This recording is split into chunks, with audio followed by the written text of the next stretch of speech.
Bueno, no sé si conocen a Juana Viñosi, es una poeta de los años 60, amiga de Alejandra Pizarnik, de Juan Gelman, de ese grupo, digamos, de poetas, y voy a leer 3 fragmentitos de su vida. Empezamos... Espera. Si Cristina sabe lo que está leyendo. Bueno, les adelanto igual que yo la conocí a Juana y la traté yo la conocí a los 24 y ella tenía 64 y la traté durante más de 20 años. Y después de mucho tiempo me di cuenta que este libro lo empecé a escribir más o menos hace 20 años, porque fui guardando todas las cosas que ella me mandó, las cartas, las postales, los mails, poemas, y bueno, todo terminó dando lugar a un libro en el que se cuenta su vida. Este es el primero de una colección que arranca sobre biografías de escritores, que va a estar en la editorial y sigue con una de Irene Gruz, otra gran poeta argentina. Bueno, este fragmento se llama En el corazón del 60. Juana Viñosi nació en Buenos Aires el 21 de septiembre de 1937 a las 0:30. Un año menor que Alejandra Pizarnik, 2 que Susana Tenon, 4 que Héctor Temperley, 7 menos que Juan Gelman. La llamaron Juana Amelia Viñosi Ramallo. Fue una poeta del 60. Ser una poeta en esos años llevaba marcas bien específicas. Los poetas del 60 vivían en los bares. Todas las semanas se reunían determinado día a la misma hora en un café. Los miércoles a la tarde en el Callao 11 se encontraban los del Pan Duro. En el Tortoni estaba Abelardo Castillo con los del Grillo de Papel, que después fue el Escarabajo de Oro. Después músicos y escritores como el Tata Cedrón, Ricardo Piglia, Miguel Briante, Jorge Di Paola, José Luis Mangieri y otros compañeros del Partido Comunista iban al Politeama o al Comedia, en Corrientes y Paraná. No tanto La Paz, ahí iban los psicoanalistas. También iban al Bar Ramos, un bar atorrante bien rata sobre Montevideo, que tenía una ventana siempre abierta, cuenta el Tata Cedrón. Muchos se sentaban al borde de la ventana, con la ginebra en una mano, con un pie adentro y otro fuera del bar, como si fuera una ventanilla con atención las 24 horas. Iban mucho al cine Lorraine y se quedaban hasta la madrugada. Prácticamente en cada bar había un grupo, y para encontrar a alguien se hacía una recorrida por la calle Corrientes entre el Obelisco y Callao. Esa era la zona en la que se movían. Eran años de grandes charlas intelectuales sin un peso. Todo era con un café corrido por horas. Los mozos ya los reconocían. Al finales de la década empezó a funcionar el Instituto de Itela, en la calle Florida, pero ese es otro 60. La zona de los artistas plásticos no se cruzaba con la de los poetas. Héctor Negro recuerda que una noche Juana le dijo al borde de una de las mesas de Callao 11: a mi carrera literaria no le conviene que yo siga identificada con el Pan Duro. Y él se rió. Ya a sus 23 años ella pensaba en su lugar como autora. Algún día vamos a estar en la historia de la poesía, le escribió Juana a Negro en la dedicatoria de su primer libro. Me pasé 10 años en la calle Corrientes. Volví a mi casa en Saavedra a las 5 de la mañana con el último trolebús. Las noches en las que volvía temprano alcanzaba el último subte a medianoche. Al otro día trabajaba, siempre trabajé. Viñosi trabajó desde que terminó la secundaria. Primero como ayudante de contador, después entró en la revista La Hora y cuando cerró empezó como encuestadora para el Instituto IPSA, un trabajo que la llevó de viaje por todo el país. Fue una gran encuestadora, trabajó mucho, ganó mucha plata, tiró mucha plata, cuenta Marcelina, su amiga. Más tarde entró en el Centro Editor de América Latina. A los 30 años empezó a traducir. No hizo la carrera formal como hicieron sus amigos, trabajaba, militaba en el Partido Comunista y esa era toda su vida, pero siempre una vida un poco al margen, siendo una mujer. Y eso se ve en el Pan Duro. Ellos estaban casados, dice ella. Tenían unas vidas formales con señoras formales. Nunca pensó ninguno de ellos en casarse conmigo. Yo tampoco. Ninguno se habría casado con una loca suelta. Entonces, ¿yo quién era? La chica que estaba ahí, la compañera del partido. En esa época no era tan común una vida de mujer como la mía. Realmente éramos bichos raros. Yo pasé toda mi vida entre hombres.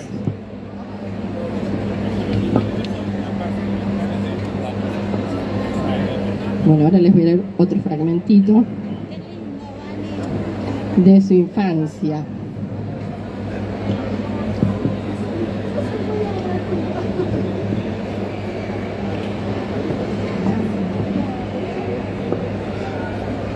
Bueno, si lo encuentro. Acá está. El cuento de la niñez, que Viñosi repetirá en cantidad de entrevistas, dice que desde los 6 años la llevaban al Teatro Colón los fines de semana. Viene de una familia de criollos viejos cuyos orígenes están en Padua, en Italia. El padre, Atilio Carlos Viñosi, era panadero y miembro de la Federación Obrera Regional Anarquista, la FORA. Juana tenía adoración por él. La madre, Amelia Dominga Ramallo, era obrera textil y había empezado a coser botones a los 8 años con su madre y sus hermanas. Fueron anarquistas, devenidos luego en militantes del Partido Comunista cuando el peronismo llega a los sindicatos. Ella era hija única, no hubo más chicos por motivos económicos más que nada, y ella no podía imaginarse de otra manera. Yo no sé cómo pueden vivir como hermanos, dijo una vez.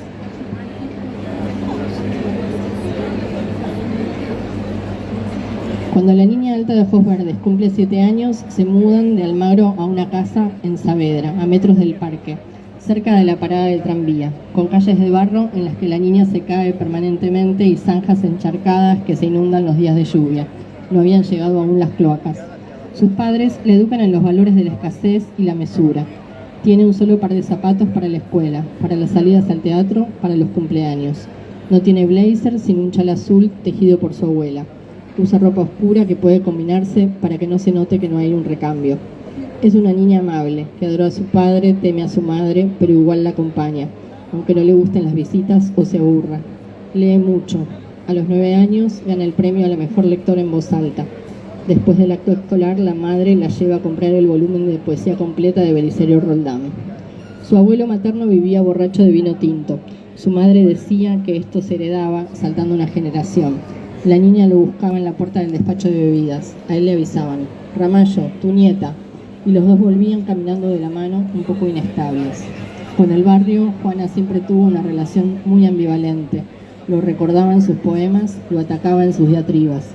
En uno de sus viajes a Buenos Aires, asiste a un acto en el Museo del Parque Saavedra para recibir la distinción de la Orden del Tornillo. Apenas le dieron el micrófono, arrancó: Yo soy la típica chica de barrio, un arquetipo. Y cuando los organizadores sonrieron, remató: Lo único que quería era irme al centro. Al volver a la Argentina, después de vivir 3 décadas en España, decidió instalarse a metros del Congreso, lo menos periférico posible. Del barrio dijo: Nunca lo quise, nunca lo querré, nunca lo olvidaré. En una entrevista a Santiago Liach le dice que ella en el fondo es una poeta de barrio y ella pone el grito en el cielo. Jamás me habían insultado así, dice.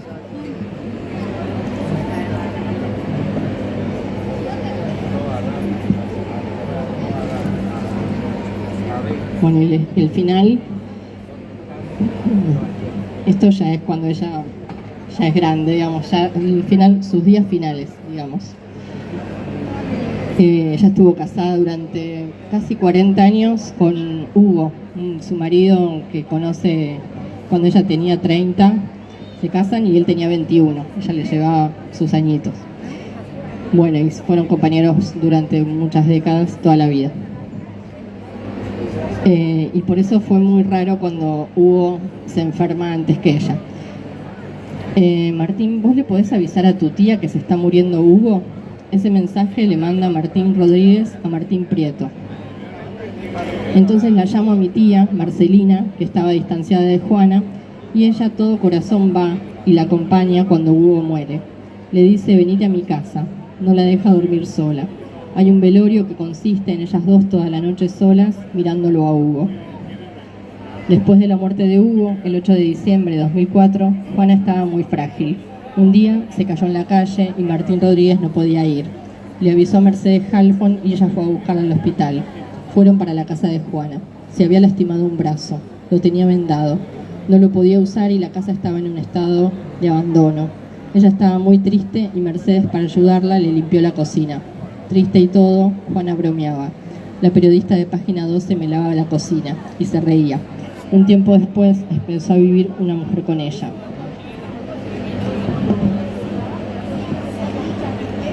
Después de la muerte de Hugo, empieza un tiempo donde mantenía a los amigos en vilo diciendo: ¿quién va a hacerme albaceas? ¿Quién se va a hacer cargo de todo esto? Cuenta Gambarota, que llegaba a la casa y frente a una montaña de sándwiches de miga y cerveza, charlaba con ella, daba mini conferencias sobre el tema, mantenía el misterio. Al final, la albaceas fue Halfon y Gambarota quedó a cargo de sus objetos, de sus cuadros, de su biblioteca. Tiene un libro firmado para Juana por Neruda, varios tomos sobre los poetas provenzales, y en su casa se miran enfrentados los dos sillones de forma de elefante. Me entero de la muerte de Hugo y le escribo a Juana. Me dice que le encantaría que nos viéramos. Almorzamos en el restaurante de la esquina de su casa, Prosciutto, después de mucho tiempo. Se acuerda de todo mi mundo, me pregunta por mi pareja, por mi hijo, por mis padres. Me pregunta cómo está mi trabajo, cómo está el trabajo de mi padrino, que también es traductor. Recuerda los detalles, me pregunta por mi escritura. Hablamos de trivialidades y pienso que al menos se distrajo un rato. Es un almuerzo feliz, o eso me parece, hasta que al salir caminamos despacio los 100 metros que nos separan de la puerta de su casa. Me agarra fuerte del brazo, como sosteniéndose, y dice: Vanina, yo no sé cuánto voy a aguantar sin él. Se me fueron las ganas de vivir.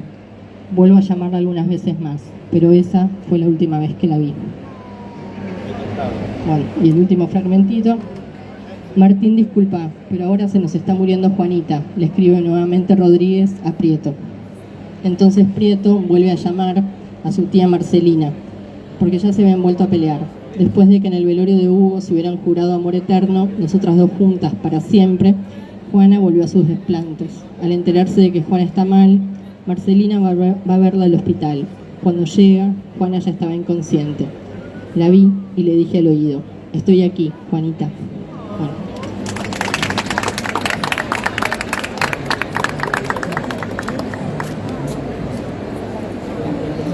Bueno, la presento a la autora, amada por todos.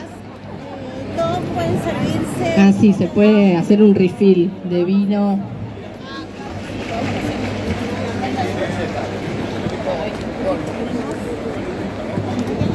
Bueno, hola, gracias por venir. Yo soy Daniela Ginsky.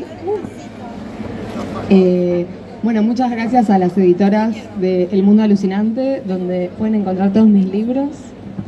Y gracias por venir. Lo que les voy a leer es un trabajo en proceso, es un ensayo, que es parte de una colección de ensayos en las que estoy trabajando sobre literatura y la vida, donde tomo diferentes autores y temas. Este es sobre Thoreau, un autor que invito a que conozcan. Mi amigo Thoreau. Leo a Henry David Thoreau y siento un cosquilleo. Hace tiempo venía con ganas, desde aquella tarde de verano en el Malva, cuando un editor barbudo presentó con reverencia sus diarios traducidos. De adolescente me gustaba enganchar Into the Wild por Isat, ver cómo ese chico dejaba todo para adentrarse en la naturaleza y al final moría por comer la planta equivocada. Era heroico y estúpido, dos adjetivos que suelen ir bien con Estados Unidos y algunos hombres. Semanas después, como suelo hacer con todo lo que me perturba, escribo un poema. La moda es lo peor que puede pasarle a una filosofía. Los hombres hacen cosas estúpidas, como irse solos a una casa, en el medio de la nada. Con un grito desesperado de libertad, se alejan para reflexionar sobre la condición humana, ajenos a la turbación de la ciudad y el sistema. Buscan escribir rodeados de paz, de naturaleza, lo que aún no fue destruido.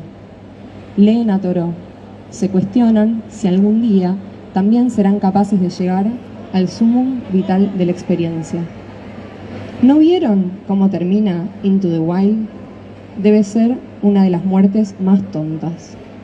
La felicidad solo es real cuando se comparte. ¿Qué les pasa a los hombres con Thoreau? ¿Hay mujeres Thoreau? ¿Cuál es el temita con el bosque? Sumo a estas preguntas a Betina González al compartir juntas una lectura en la Feria del Libro, en donde leo el poema. A los pocos días me manda un cuento de Paul Bowles, El Escorpión, en donde, a diferencia del idealismo joven de estos hombres Thoreau, una mujer se retira a vivir a una cueva a modo de jubilación. Harta de todo, no registra ni a su hijo cuando va de sorpresa a visitarlo.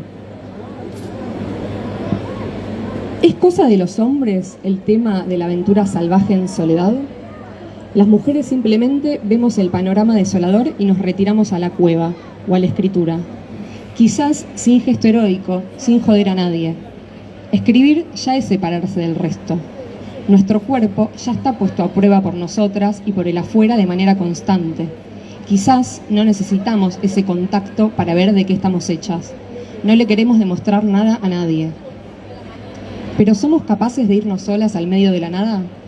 ¿Tenemos esa necesidad? ¿No es un tanto más arriesgado e inseguro? Pienso en el 2016, en el crimen de Montañita, en donde las mendocinas María José Coni y Marina Mengazo, de 21 y 22 años, fueron drogadas, abusadas y golpeadas hasta morir mientras estaban de vacaciones en Ecuador. Se habló de que estaban solas, aunque estaban juntas. Hubo condenados, aunque no fueron encontrados todos los responsables.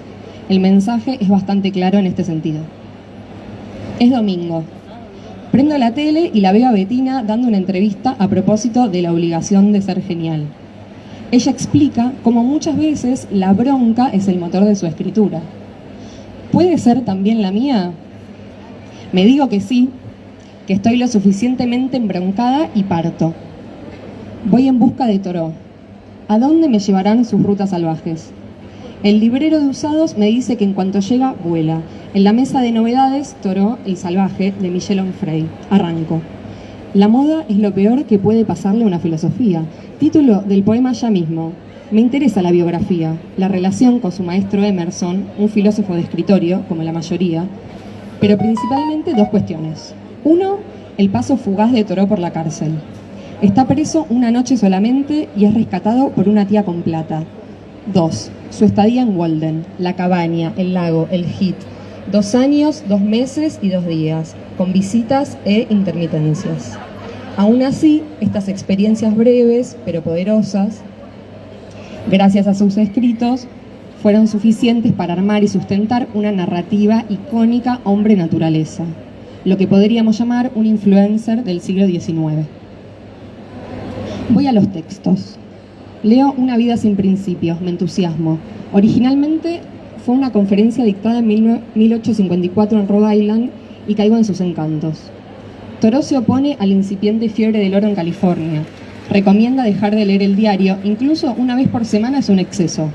Para mantenernos cuerdos nos aconseja ver el amanecer y el atardecer de cada día.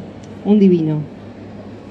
Si un hombre se adentra en los bosques por amor a ellos cada mañana, está en peligro de ser considerado un vago. Pero si gasta su día completo especulando, cortando esos mismos bosques y haciendo que la tierra se quede calva antes de tiempo, es un estimado y emprendedor ciudadano. Como si un pueblo no pudiese tener otro interés en un bosque más que el de cortarlo. No adoramos la verdad, sino su reflejo. Estamos deformados y limitados por una devoción exclusiva al negocio y al comercio, a las fábricas, la agricultura y cosas semejantes que son nada más que medios y no el fin. ¿Cómo no amar a Thoreau? Él nos invita a revisar la forma en la que pasamos nuestras vidas mientras el capitalismo avanza. Su forma de poetizar me cautiva. Sigo con Sobre el deber de la desobediencia civil, inspirado en la noche famosa que pasó en la cárcel por negarse a pagar los impuestos que financiaron la guerra México-americana. Me gusta el poema que escribí. Afino la queja. El problema no es Thoreau, sino sus seguidores, los hombres Thoreau. Pienso en las mujeres, en la vida comunitaria, la escritura en soledad, en el cuarto propio de Virginia Woolf, en cómo nosotras estamos acostumbradas a los malabares, trabajo, estudio, casa y los hijos o a quien haya que cuidar. Pienso en la dialéctica, siempre tan masculina, de vivir o escribir, campo o ciudad, individuo o sociedad. ¿Se vive o se escribe?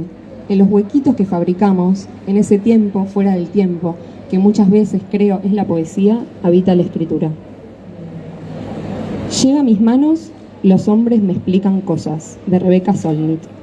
Un conjunto de ensayos publicados entre 2018 y 2014 que nacen de una anécdota tan genial como triste. En una fiesta, un hombre desconocido intenta explicarle a Rebeca, sin haberlo leído, la trama del libro que ella misma escribió y del que todos están hablando. El feminismo es un esfuerzo para cambiar algo muy antiguo, muy extendido y profundamente enraizado en muchas, quizás la mayor parte, de las culturas de nuestro mundo, en innumerables instituciones y en la mayoría de los hogares de la Tierra y en nuestras mentes, que es donde empieza y termina todo.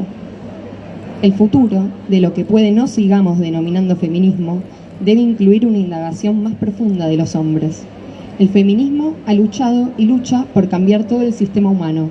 Muchos hombres ya se han unido a este proyecto, pero saber cómo beneficia a los hombres y de qué forma el actual estatus quo les hace daño también a ellos merece una reflexión mucho más honda.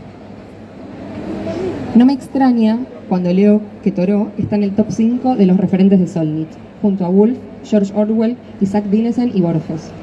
Thoreau también es nuestro, de las mujeres, las que habitamos los márgenes, como fue de los abolicionistas de la esclavitud en su momento y de los activistas por el medio ambiente. Thoreau es un expositor tan vívido, tan perfecto y tan ermitaño que el libro corre riesgo de ser la Biblia, tan venerado como no leído, dijo alguna vez el escritor yankee John Updike sobre Walden. Quizás Thoreau sea un buen precursor con el que dialogar en estos tiempos. La inteligencia es discutir ideas y las ideas siembran revoluciones, no se pueden borrar. Cada vez hay más ejemplos, como la novela Tundra de Abby Andrews. Erin, una chica inglesa de 19 años, se dirige a Alaska.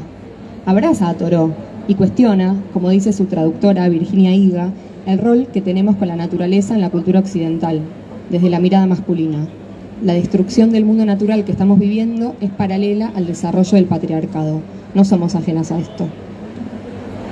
Andrews trabaja actualmente en un refugio de vida salvaje en Australia y está escribiendo su segunda novela desde una casa rodante.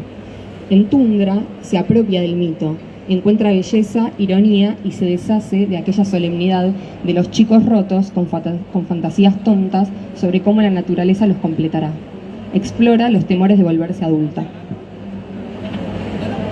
Si no podemos hacer lo que queremos porque allá afuera siempre hay alguien siguiéndonos el rastro, estos textos proponen un cambio del punto de vista. ¿Quiénes miran y quiénes son mirados? Fuimos las raptadas, las sacrificadas, la excusa de una guerra, las musas, y nos cansamos de posar. Pestañeen, chicos, cierren los ojos por un rato. Ahora también miramos nosotras. ¿Quién podría tenernos miedo? Pasa otro año. Vuelvo al Malva. Esta vez para escuchar a la poeta Ida Vitale. Viene desde Uruguay en el marco de una nueva feria del libro. En noviembre va a cumplir 100 años y con una lucidez extrema dice: mi motor para la escritura es la incomodidad. Estar incómoda en el mundo es lo que la lleva a escribir. El lenguaje es su defensa, con el que va construyendo el lugar propio. Primero viene el sentido de la propiedad. Recién después podemos permitirnos el disfrute, la belleza. Para ser, tenemos que reconocernos. Soy esta que mira, estos son mis bordes. Entrar gradualmente en el horror del mundo, como los niños, armadas de curiosidad. Gracias. Y gracias especiales a mi mamá, que es la primera editora de estos textos. Me alegra mucho que esté acá. Y ahora con ustedes, Bettina González. Bueno, hola, ¿cómo están? Qué lindo leer con ustedes dos. Qué lindo lo que escriben, me encanta.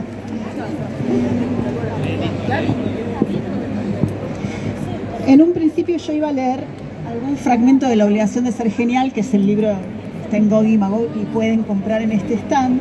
Pero ya que Dani me citó, la voy a citar a ella. Dani ayer o antes de ayer me manda un mensaje a raíz de unas partes de ese libro y me dijo algo que me dio una idea, que es que no me dijo exactamente esto, pero que la secuela de ese libro se podría llamar La obligación de ser malvada.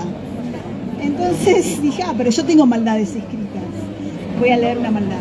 En realidad esto sí también es un trabajo en proceso, viene de una charla que di hace poco en Rosario, es la última parte de esa charla. Me habían pedido que hablara de centro y periferia que es un tema en el que yo no había pensado mucho, pero que me di cuenta que en La obligación de ser genial, cuando hablé de Joyce y el lema de Joyce, silencio, exilio, astucia, había mucho ahí, mucho lo escribí, digamos, pero mucho quedó afuera, entonces me sirvió para pensar cosas. Y sigo pensando, todo está en proceso. Hace unos años, no tantos, tal vez 10, un agente literario muy conocido aconsejaba a los escritores argentinos que si querían vender libros en París, no escribieran sobre la Torre Eiffel. Bueno, para cualquier escritora o escritor, ese consejo es bastante indignante, al menos para mí, que me indigno fácil, como bien dijo Dani, y que tengo 2 libros que pasan en ninguna parte. De hecho, pasan tan en ninguna parte que hasta podrían pasar en Estados Unidos. El consejo de este señor no solo insiste en la demanda de que como latinoamericanas produzcamos una literatura localista, provinciana, de que nos limitemos a mirar el rinconcito del mundo que nos ha tocado en suerte, también asume, supongo que como buen agente literario, que lo que más quiere una escritora es, 1, vender libros, 2, si es posible, venderlos en París. Espero que no esperen de mí consejos para lograr esas metas, que nunca fueron las mías y que me parece hablan de una confusión que debe llevar más de un siglo. Quizás se ha acelerado en esta última década, pero siempre existió. Voy a enunciarla. El mercado editorial, que bueno estar acá en el centro del mercado, no equivale a la literatura. Nunca más que hoy es necesario insistir sobre eso. Porque hoy también la crítica académica ha sucumbido al discreto encanto de la mercancía.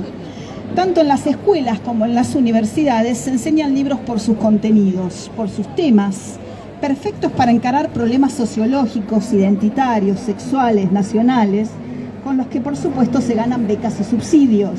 Y así, gracias a esos libros y las investigaciones que supuestamente los develan, se logra participar del circuito académico comercial de lo políticamente correcto. Todo eso también abona a la pasteurización de la literatura, a esa confusión que siempre existió, pero hoy parece cobrar dimensiones extraordinarias.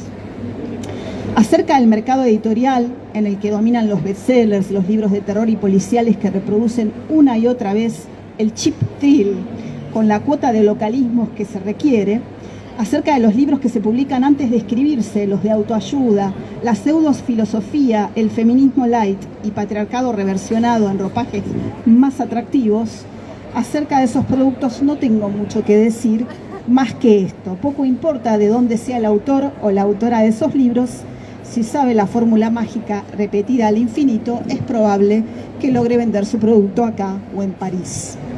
Acerca de la literatura, tal vez puedo decir algunas cosas más. Empiezo por otro deslinde. Quien se dedica a la ficción literaria lo hace sin pensar en la publicación. Quiero decir que la niña que escribe crea un mundo que requiere de mucho amor, de mucha alegría y de bastante esfuerzo y tiempo para existir.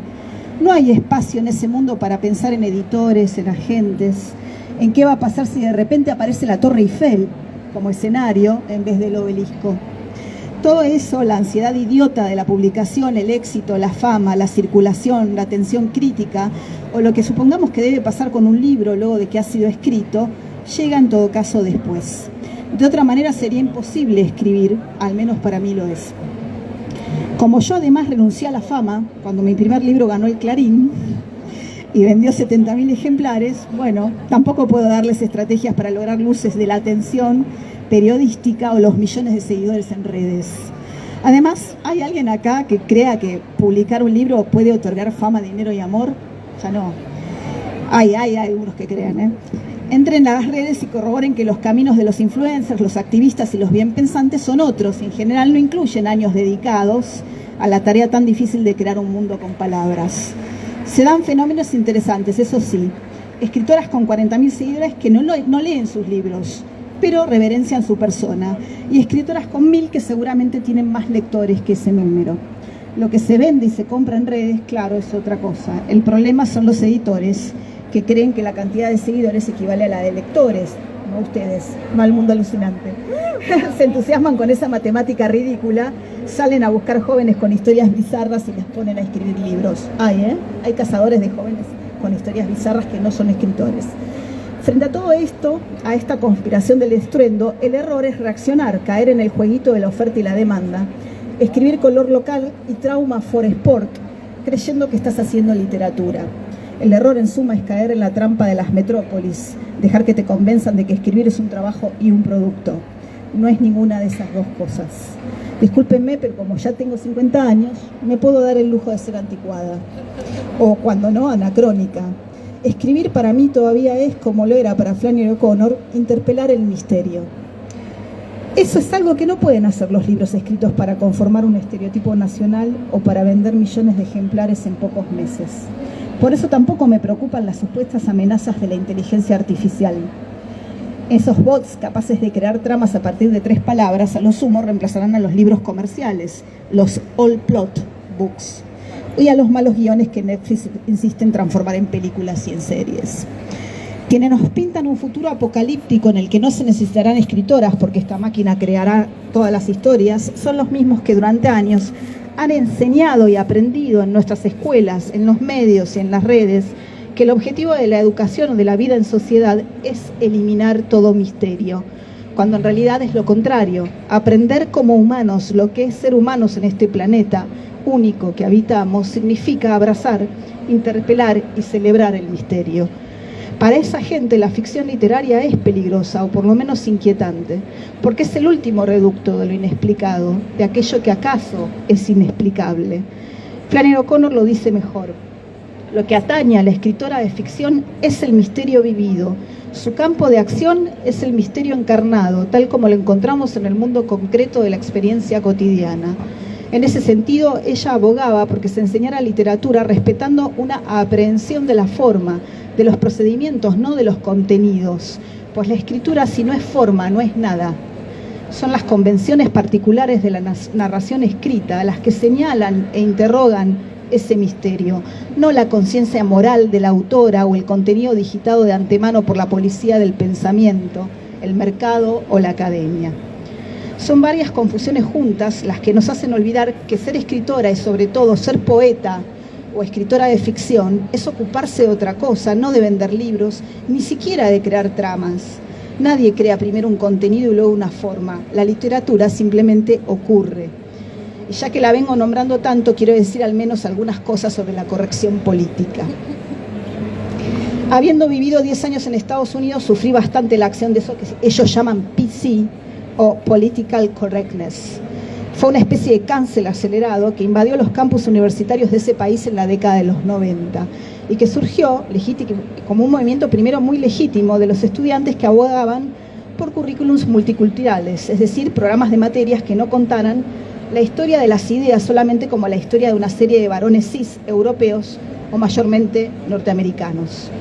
El movimiento recuperó obras valiosísimas de mujeres, de escritores y escritoras afro y de otras etnias, y también de autores queer que habían sido dejados de lado por el paradigma patriarcal dominante. El problema, como siempre, es lo que pasa después. Ya lo vimos en ese país con el hipismo y otros movimientos. Se transforman en etiquetas mercadeables. Así fue como esa exigencia legítima de multiculturalismo se extendió luego a muchas otras áreas hasta llegar a la práctica que hoy conocemos como la cultura de la cancelación. Una práctica que llega al punto de exigirles a escritores, músicos y artistas que sus obras tengan la cuota exacta de multiculturalismo y diversidad sexual como requisito para participar del mercado. Incluso se propone y se ejecuta la revisión de obras del pasado para expurgarlas de todo lo que no sea políticamente correcto.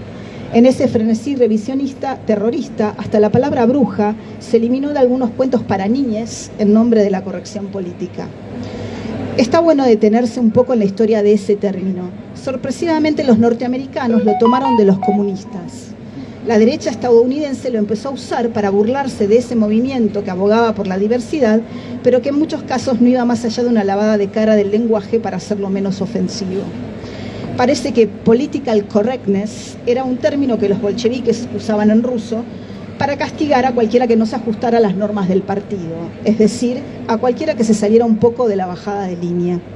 Y en efecto, en nombre de la corrección política, estamos viendo cómo se pausteriza la obra entera de Roald Dahl, Ian Fleming y otros autores, algo que ya venía afectando a los cuentos de hadas tradicionales, a los que por poco se los quema directamente en una hoguera. Sobre este proceso de expurgación de obras del pasado, Margaret Atwood ya lo dijo todo. Buena suerte con Roald Dahl.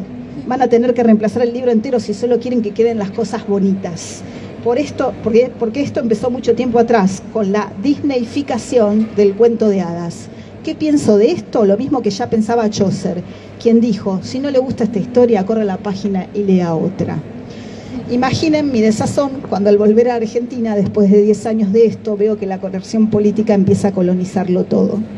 En un país marcado por la grieta, la corrupción y la violencia permanente, se le pide hipócritamente a los artistas que sean buena gente y que produzcan obras para edificar al público. Es un absurdo nacional y una nueva forma de colonización cultural, no tengo dudas. Igual que la insistencia de que todos declaremos nuestra identidad sexual en redes y seamos ciudades ejemplares, incapaces de hacer el mal, especialmente si nos dedicamos al arte o al trabajo intelectual. En esta sociedad punitiva en la que tu vecino vive vigilando tus tweets, esperando el momento en que te saltará la fama viral al cancelarte por lo que pensaste ayer o 20 años atrás, se nos pide una coherencia o una conducta moral a la altura de los peores sermones religiosos. Bueno, yo no tengo Twitter porque sé que viviría peleando y porque soy una desubicada y en general, en este mundo de hipocresía sobreentendida, suelo decir lo que pienso. Mi desubicación tiene que ver con mi condición de mujer, de argentina y de escritora, nacida en el conurbano, en una familia de clase trabajadora. Ahora, eso no significa que esos sean mis temas al escribir, pero sí que mi mirada del mundo estará limitada por esas condiciones. Limitada en el mejor de los sentidos. Una empieza a contar, una empieza a escribir, en el recorte que hace con la imaginación y con la sensibilidad del mundo que nos rodea. Pero también recordemos que somos del tamaño de lo que vemos y no de nuestra estatura o del que se supone que tenemos por nuestro lugar de nacimiento. Y no es que crea que lo que pienso está siempre bien, sino que quiero poder seguir diciéndolo. Quiero poder ser libre de opinar y sobre todo libre de ser incoherente. Todos tenemos derecho a la inconsistencia, como también tenemos derecho a cambiar de opinión. Y si una no es libre en la escritura, ¿dónde si no? Primero y principal, entonces, hay que preservar a la niña que escribe, resistir la policía del pensamiento, esa autocensura, ese mal de época sobre el que es tan difícil pensar en serio. Pero resulta que Flannery O'Connor también ya nos regaló un argumento sobre esto. Recordarán que ella era una escritora católica y siempre reflexionó sobre la cuestión moral y qué deberían hacer o no hacer los escritores con eso. Una de sus frases más brillantes al respecto: nadie escribe con un corazón de oro. De hecho, un corazón de oro sería una interferencia insoportable en la tarea de escribir ficción. Y sigue: somos seres humanos con limitaciones y una novela es el producto de nuestras mejores limitaciones. Dije antes que escribir ficción es intentar pensar el misterio. No hay nada más misterioso para mí que las muchas personas que podemos decir cuando decimos yo. Las muchas formas en las que nos enamoramos, las muchas formas en las que odiamos, creemos, aprendimos, sentimos. Sé plural como el universo, dice un verso de Fernando Pessoa. En una época en que la directiva es siempre ser una sola cosa, en la que parece que estamos obligados a pronunciarnos todo el tiempo sobre todo, la literatura es una de las pocas áreas de libertad del ser y del pensar que todavía está a nuestro alcance.